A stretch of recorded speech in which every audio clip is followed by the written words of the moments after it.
We are talking about The Golden Child with Eddie Murphy. The Golden Child. Unlike a lot of the 80s movies we cover, I actually have seen this one before. Yes, and I had only seen bits and pieces of it. I had never seen it all the way through. But yeah, it's it's definitely one of his lesser known movies, or it's certainly of his movies in the 80s, because you have to remember in the 80s, like Eddie Murphy was huge. Right.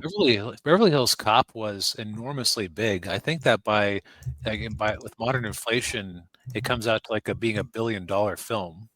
Yeah, it's I think after inflation, I think it's still the highest grossing R-rated movie of all time. Might be, I don't know. Although Deadpool and Wolverine might have beaten it, um, but yeah, I mean, this movie didn't really didn't get the love of the other movies, and I think this movie flopped, if I recall. Really? The Golden Child. Let's look it up. Because I can definitely see, if you're coming expecting another Beverly Hills Cop, you're not getting another Beverly Hills Cop at all. And yeah. okay, so this was not, in fact, a flop. Budget is estimated between 12 and 25-ish million, with a total box office of 149.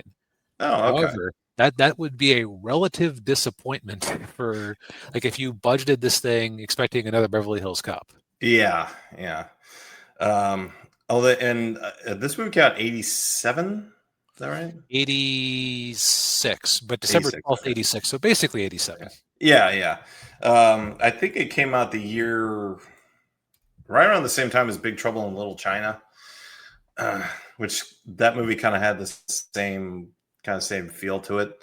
With the whole East Asian mysticism. And that movie didn't do very well either.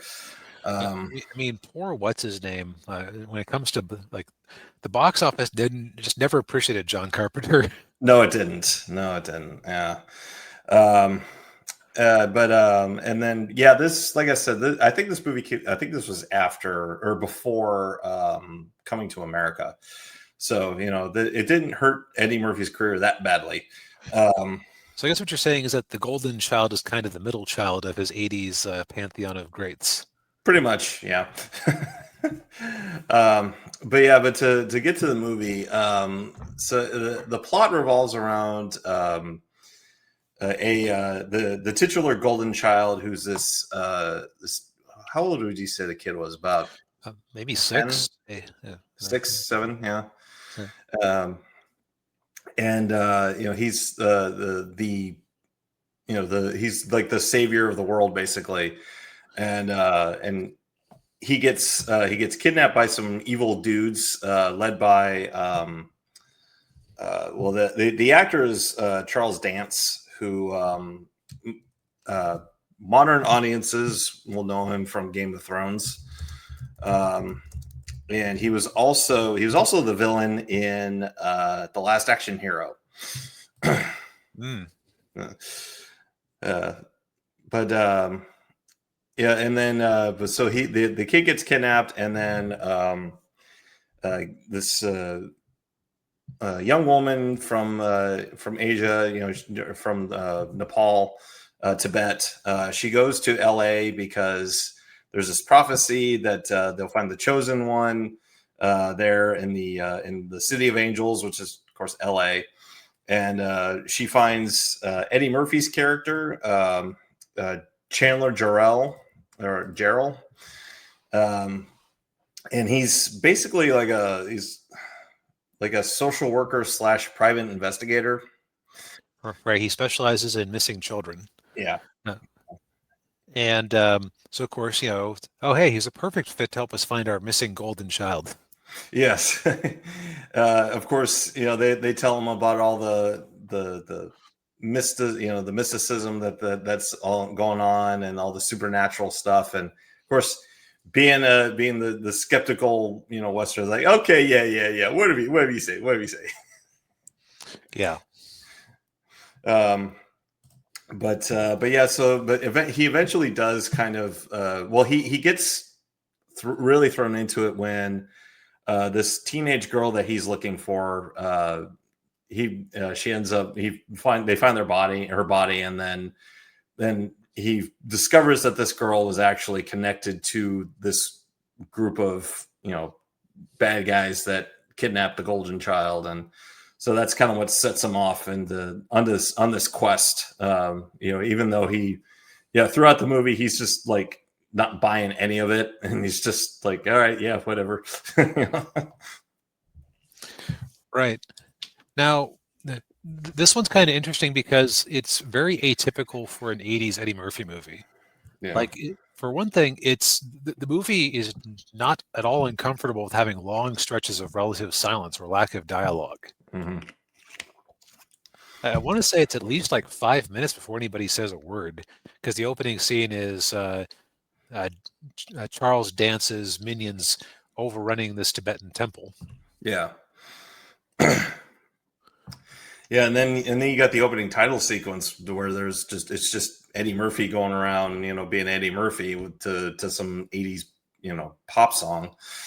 Right, which I believe the soundtrack was written by from the great movie Fletch, but also Beverly Hills Cop. Yes, yeah. Yeah, and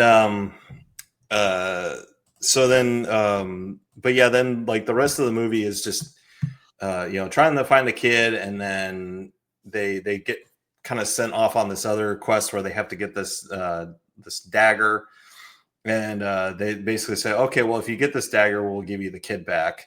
So they have to go to Tibet to get the dagger, and that's when they meet Victor Wong's character. It was and anytime you have a movie with that's taken with Chinese characters, you have to have either Victor Wong or James Hong, or in the case of this movie, both of them. Right. Once James Hong passes, I guess they just aren't going to be allowed to make movies about Chinese people anymore, or Asian people in general anymore. Yeah. Yeah, because what's the alternative? Aquafina? Come on, no. Pack it in, we're done. Yeah. Oof. Or the guy who played Shang-Chi. Ugh. Oh, Simu Liu. Yeah. Simu Liu. But yeah, then and of course, yeah, the movie is just basically it's like I said, I kind of compared it to Big Trouble in Little China. It kind of has a similar vibe to it. There's the comedic elements, and then also all the East Asian, mysticism and lore and everything, which I really like that part of it. Right. You get some cool stuff like a literal dragon lady. Yeah. Man, my tech troubles today are just not fun. Yeah. My monitor suddenly shut down, even though it's still sharing on the other screen. Okay, we'll do it in small mode. Cool. Okay. Anyway, I kept getting like elements of Indiana Jones out of this. Yeah. Because it's because some of the set pieces are like that. Although this movie is just unabashedly weird, and it's partially supported by the fact that they have special effects great Phil Tippett doing a lot of unusual stop motion creature effects, like the villain transforms in the end into like a demonic being.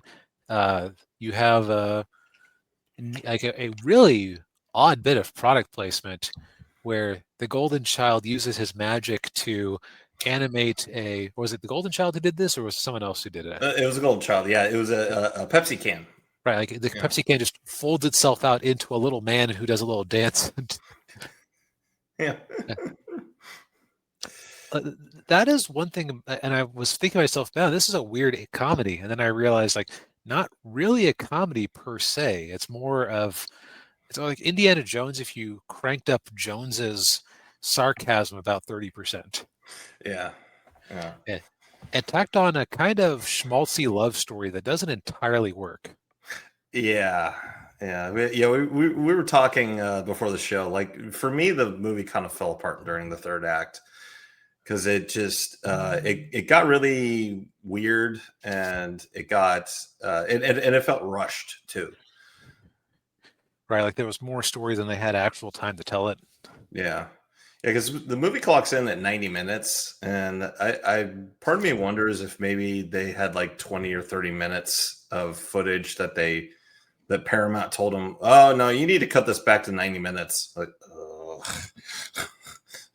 Or like they couldn't afford another couple of months of Phil Tippett's time to flesh out some scene. Right, yeah.